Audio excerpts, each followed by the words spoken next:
Militan Republik Rakyat Donetsk merilis rekaman detik-detik penyerangan ke posisi militer Ukraina. Rekamannya diunggah di Telegram resmi militan DPR pada Minggu 16 Oktober 2022. Dalam keterangan unggahan disebutkan operator kompleks rudal NM DPR menabrak kendaraan lapis baja angkatan bersenjata Ukraina ke arah Gorlovsky. Rudal meluncur tepat sasaran dengan tembakan yang diarahkan dengan baik.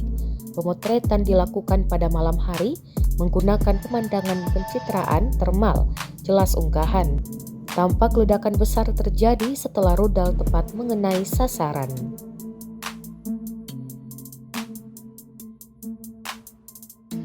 Terima kasih sudah nonton. Jangan lupa like, subscribe, dan share ya.